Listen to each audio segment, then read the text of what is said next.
This is a Panasonic RA-6600 AM/FM tuner. I bought it in 1978 at Kmart for $200, which would be the equivalent of about almost $800 today.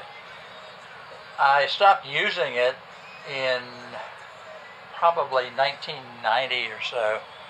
Replaced it with a more up-to-date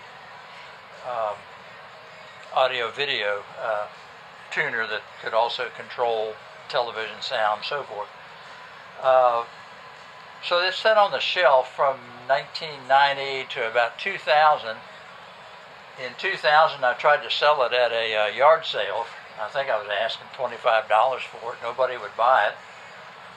I put it back on the shelf, and it sat there until about 2 years ago. I got it down, and I really did not expect it to play. I figured that a lot of the capacitors in it would have degraded to the point where performance would be pretty bad, but I was really surprised when I hooked it up, and it plays pretty good.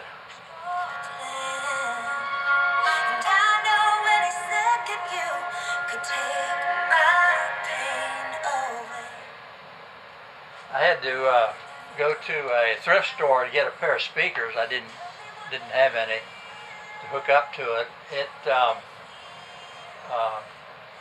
I got these for $6.99 a piece. The sticker from the thrift store is still on the top, but they sound pretty good with this radio.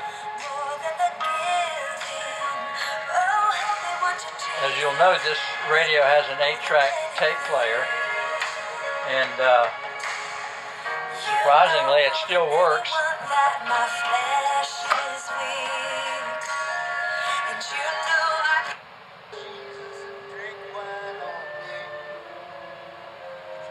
The tape is not very good, though. There's a lot of crossover.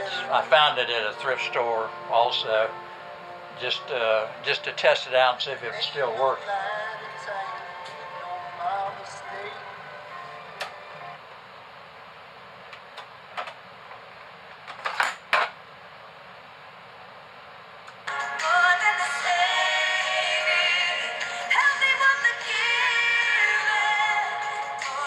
I'm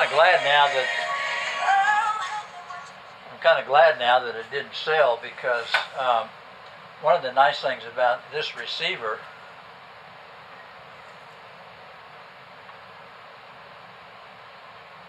see if we can see that everything's in focus, hopefully. Yeah. What's nice is that it has two inputs for a phonograph. It's got magnetic input and it's got ceramic input, so you can actually use a vintage record player with this particular receiver. And you can also hook up a tape recorder to both play back and tape, and it's got an auxiliary antenna hookup, so forth. It was a pretty nice unit, not top of the line by any stretch of the imagination, not in the class with the Marantz and some of those, but a very nice mid-level radio for 1978.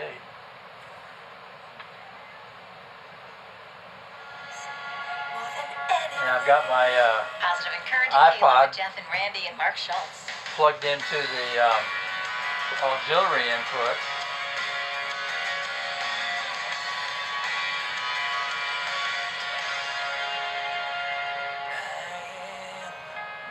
Switch this over to auxiliary.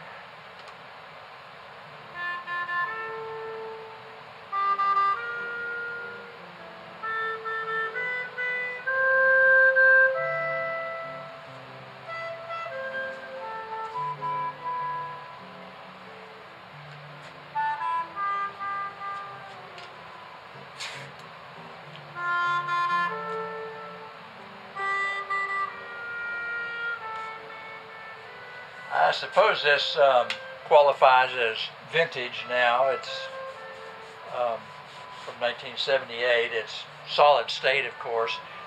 The condition is pretty good. As I mentioned, it obviously plays. There's a bit of noise. So let's go back over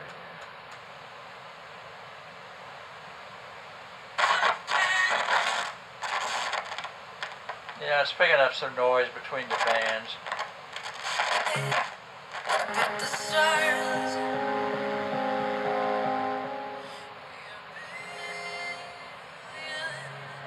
Not too much noise at all in the volume control, a little bit sometimes. Some deoxit squirted into the controls would take care of that.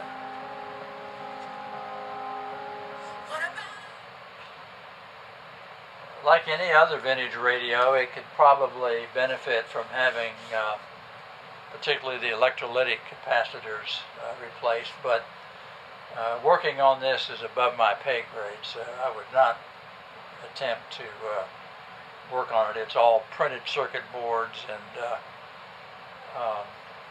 not something that I can see well enough and understand well enough to work on. So I have to stick to the old tube radios with point-to-point wiring.